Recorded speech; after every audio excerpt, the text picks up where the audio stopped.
Presidente da República Francisco Guterres Lolo e Lourenço Fulan Março foi em promulga decreto Parlamento Nacional número 50 recensia /V com a renovação de medidas essenciais no temporário de vigilância sanitária da pandemia COVID-19.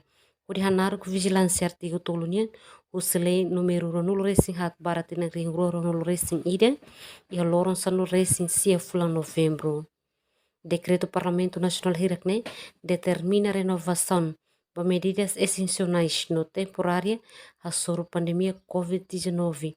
O de Hanarutan, prazo vigilância, o artigo tolo, lei número ronolo racing hat baratinang ring ronolo racing idania, e a loron sanolo racing sia fulang novembro, baloron atos ida ronolo, tuir preve e artigo 5, o lei número ronolo racing hat baratinang ring ronolo racing ida, e a Lourenço recensia fulang novembro.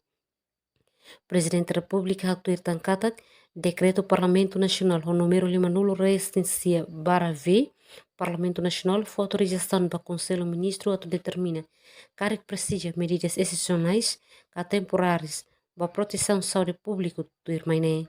Regra para distância social é mahali por malo, facilitam não usa máscara no equipamentos de proteção pessoal zero, na arrancada que equipamento sirak nebe la afeta, usa na inserna integridade física. Isolamento ba ema nebe mak infectado husi COVID-19, sirak nebe mak desconfia infectado. Camoras COVID tuir prazo, no condição hirak nebe necessário, pode prevenir transmissão camoras COVID-19.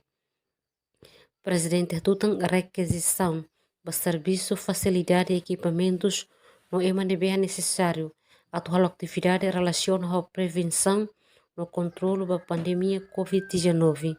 Taca temporária que menos horário atendimento nian para público e a posto fronteira raimaran área tassinien.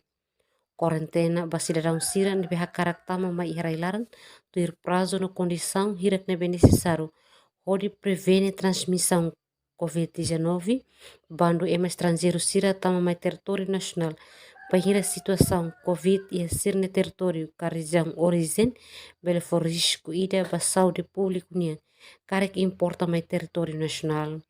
E a tudo acesso para fazer atividade balon, tem que comprovar vacinação completa contra COVID-19, que tem que comprovar resultado negativo e a teste de detenção COVID. Emerência na Pinto Estélio.